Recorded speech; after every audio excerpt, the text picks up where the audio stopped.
Hello, Sophie D'Souza here, Sophie Stained Glass. Thank you for joining me this morning. Today it's all about this, my gas soldering iron, which I got last summer and did a trial of, put a video up, and then never used it. My first job after I got this was 4mm lead, and I was worried I wasn't expert enough and I'd melt the lead. And then after that I needed to put the gas back in my camper van. Then once it went back in my camper van, inertia set in and I never brought it back into my workshop. Anyway, an eagle-eyed viewer noticed and asked me what had happened to this beautiful item. So here it is for you, all laid out. My first attempt at soldering a job with this. Enjoy. Here I am, using it on an actual job for the first time. It is a bit of a learning curve.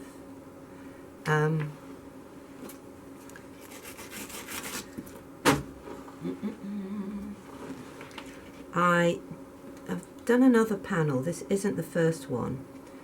On the first panel I found getting the temperature right was a bit tricky. It was this is how you control the temperature here, and I tried to replicate what I'd done in the summer, but that was the summer, and it's colder now, so I had to have a slightly different air mix. So I'm finding some of this lead is not quite clean enough. It must be pretty old, so it's making my life a bit harder. I don't normally clean up my lead with a brush before I start, but it seems to be necessary at this point. So I'm getting some nice long joins. I'm not melting the lead.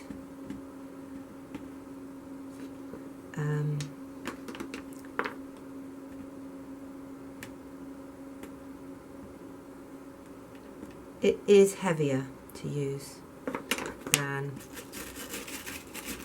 the electric soldering iron. And the cable is sort of fighting me slightly. It's got a twist in it.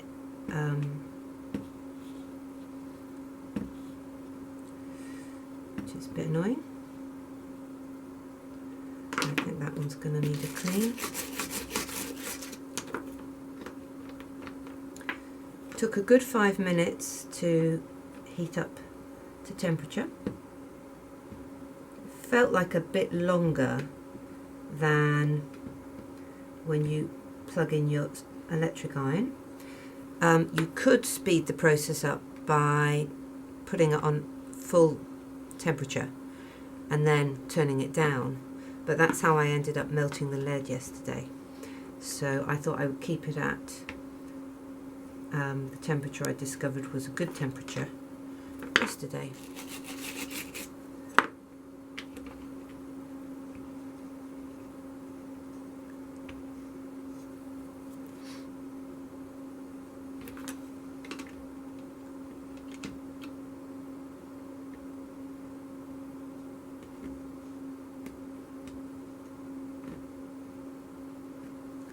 The other thing is where there's different heights of lead, like here, I don't have quite so much control with a flat end to the soldering iron as I do when I have a chisel tip. As you can see, I'm having to sort of angle myself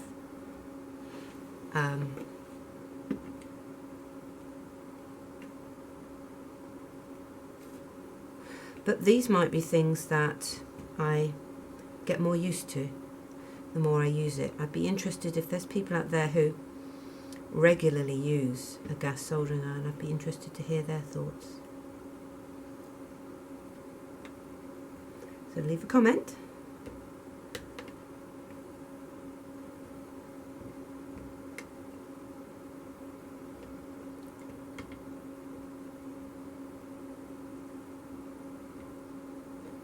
again, here is a place where I've got to angle it.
So where I'm not getting a nice smooth sort of pull, I'm just giving it a little scrape, and then hopefully I can just remelt the lead.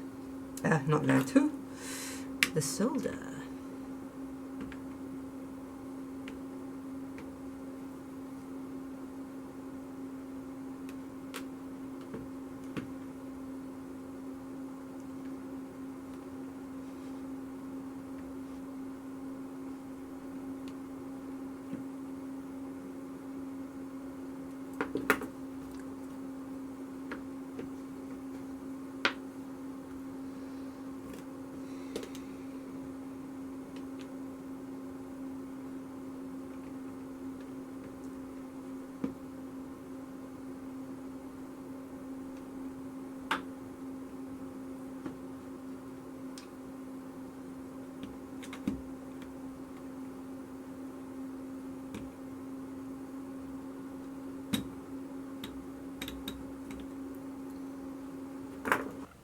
So there we go.